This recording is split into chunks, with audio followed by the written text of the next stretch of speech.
해볼까요? Here we go! 꼬등입니다. 오늘 해볼 이야기는 퇴사를 하고 쉬면서 가장 열심히 했던 일, 제가 좋아하는 일을 찾은 방법이나 경험, 팁 이런 것들을 좀 공유하려고 하거든요. 백수 때 진짜 열심히 고민했던 게 나는 뭘 좋아할까? 난 앞으로 뭐 하면서 살지? 어떤 회사를 가야지? 라는 고민을 진짜 제일 열심히 했거든요. 지금은 백수 생활을 좀 그만두고 백수 생활일 수도 있는데 창업을 좀 준비를 하고 있어요. 잘한 거겠죠? 창업을 결심하긴 했는데 준비하고 있거든요? 근데 이게 잘한 걸까? 괜찮을라나? 약간 이런 계속 불안들과 고민들이 있긴 하지만 참고로 이 이야기는 내가 뭘 좋아하지, 나 앞으로 어떻게 살지라는 고민이 있으신 분들이 영상을 본다면은 아마 그렇게 도움이 되진 않을 거예요, 생각보다. 왜냐면 저도 쉬면서 제가 좋아하는 일 찾으려고 진짜 열심히 영상이건 책이건 자료건 뭐건 진짜 많이 찾아봤거든요. 근데 결론부터 얘기하면은 그중에 저한테 꼭 맞는 거 하나도 없더라고요. 이건 뭐라 해야 될까? 좋아하는 것에 대한 고민에 대한 문제 자체가 각자가 처한 경험이나 환경, 고민의 포인트 이런 게 다 다르니까 꼭 맞는 건 없더라고요. 근데 제가 수많은 걸 보면서 느낀 거는 영상 하나나 혹은 자료 하나당 좀 도움이 될 만한 힌트들이 숨어져 있더라고요. 그래서 이 이야기도 그런 고민의 힌트 정도 될 수 있지 않을까 싶어요. 이 이야기는 총 3번에 걸쳐서 하려고 해요. 첫 번째는 좋아하는 일을 찾기 전에 알아두면 좋은 것들, 두 번째는 내가 좋아하는 일을 어떻게 찾았는지에 대한 실제 이야기, 세 번째는 근데 굳이 내가 창업하는 이유, 이렇게 3번에 걸쳐서 나누어서 이야기하려고 합니다. 오늘 첫 번째 이야기, 좋아하는 일을 찾기 전에 알아두면 좋을 것들인데, 좋아하는 일은 경험에서 비롯될 수밖에 없는 것 같아요. 이게 무슨 얘기냐면 제가 쉬면서 나 뭐 좋아하지? 무슨 일 좋아하지? 라고 계속 고민하고 생각하는데 생각들이 이렇게 나는데 이게 다 제가 회사 다니면서 일했던 경험에서 비롯되어서 생각이 시작되더라고요. 피키캐스트라는 회사 다니면서 했던 업무나 프로젝트 이런 것들에서 이런 거 좋아하는 게 아닐까라는 추측이 기본으로 시작이 되더라고요.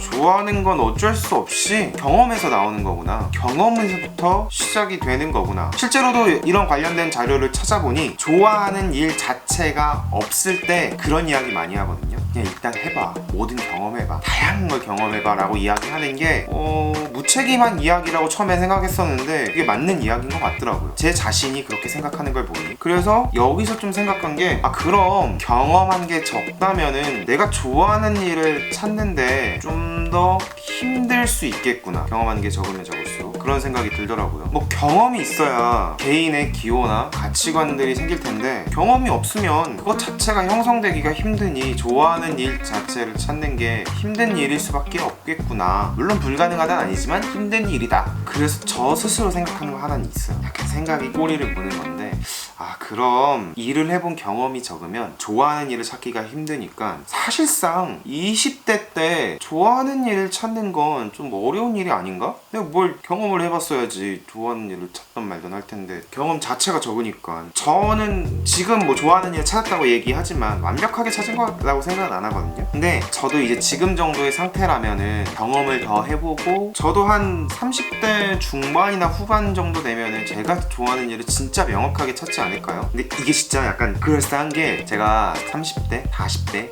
형들이랑 이야기를 하다 보면은 아직도 좋아하는 일에 대한 고민들을 하는 형들이 꽤 많더라고요.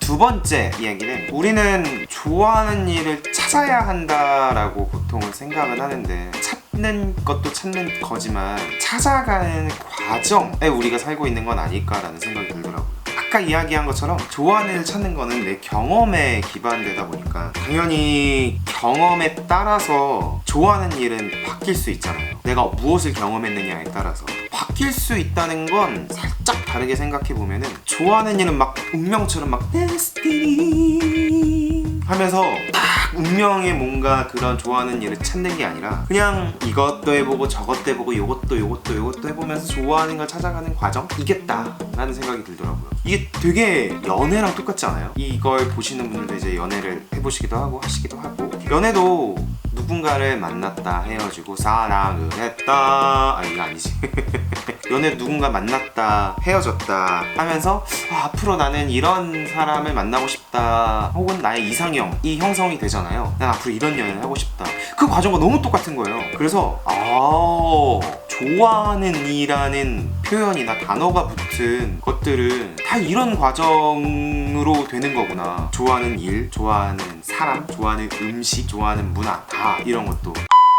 세 번째는 좋아하는 일은 무엇이 아닐 수도 있지 않을까? 예전엔 좋아하는 일이라고 하면은 장래희망 어렸을 때 쓰라고 하잖아요. 그러면은 직업을 보통 썼었죠. 그래서 좋아하는 일은 뭔가 직업, 직무, 직군 이런 게 좋아하는 일의 기준이고 답이라고 생각을 했거든요. 아니 근데 이거 회사 다니시는 분들은 공감할걸요? 무슨 일을 하는지 중요한 만큼 또 중요한 문제가 뭐냐면 누구와 일하는지, 어떤 문화에서 일하는지, 어떤 환경에서 일하는지, 이게 진짜 중요하거든요. 왜냐면 사람은 혼자서 일을 할 수 없으니까. 만약에 내가 진짜 막 혼자서 이렇게 몰두해서 작업하는 일의 종류라면은 무엇을 하는지가 중요한 것 같은데, 내가 결국 사회에 나가고 사람들과 같이 일을 해야 되니까 무엇을 누구와 어떤 환경에서 하는지가 진짜 중요하더라고요. 그래서 좋아하는 것은 무엇이 아니구나, 아니구나 하는지 모르겠다, 아닐 수도 있겠구나 라는 생각이 좀 든 거죠. 그리고 저도 좋아하는 일을 고민하다 보니까 제가 어떤 일을 하는지가 중요하기도 한데, 개인적으로 저는 그보다 중요한 게 이 일이 어떤 가치를 지니며 이게 사회적으로 어떤 문제를 해결하거나 사회적으로 어떤 도움을 주며, 그리고 이걸 어떤 사람들과 하는가가 저는 되게 중요하더라고요. 저는 이게 더 제가 좋아하는 일의 우선순위가 더 높더라고요. 그리고 마지막으로 네 번째는 좋아하는 일은 단답형이 아니라 서술형이지 않을까? 라는 생각이 들더라고요. 왜냐면 좋아하는 일은 한 가지 뭔가 기준으로 정의될 수가 없는 것 같아요. 그리고 여러 요소들이 되게 많이 영향을 주는 것 같아서, 그래서 내가 만약 좋아하는 일을 찾는다면은 좋아하는 것들을 그냥 쭉쭉쭉쭉쭉쭉쭉쭉 나열해보고 그것들을 하나의 서술형 문장이나 뭐 문장 혹은 단락으로 만들면 내가 좋아하는 일이 되는 거구나. 그래서 좋아하는 일은 사실은 개인의 가치관과 되게 연관되는 거잖아요. 근데 가치관이 또 단답형 하나로 정의될 수도 없잖아요. 그죠? 저도 실제로 이게 문장으로 써보니까 그래, 좋아하는 일은 뭔가 단답이 아니라 이렇게 계속 문장으로 늘어나가는 것 같다라는 것에 되게 많이 생각이 들었어요. 정리를 해보자면은 좋아하는 일은 어쩔 수 없이 경험에서 비롯되는 것 같고, 경험에서 비롯되다 보니까 당연히 좋아하는 일은 바뀔 수 있다라고 생각이 들고, 바뀔 수 있다는 건 찾아가는 과정이라는 생각이 들고, 세 번째는 좋아하는 일은 꼭 무엇이 아닐 수도 있다. 어떤 일을 하는 것도 중요하지만 환경, 가치, 사람 등이 좋아하는 일의 기준이 될 수도 있다. 그리고 좋아하는 일은 단답형이 아니라 서술형인 것 같다 라고 생각을 했습니다. 그래서 오늘은 이 정도까지 좀 이야기를 하고, 다음 컨텐츠에서는 제가 실제로 좋아하는 일을 찾은 방법? 경험을 이야기해보도록 할게요. 오늘의 영상일기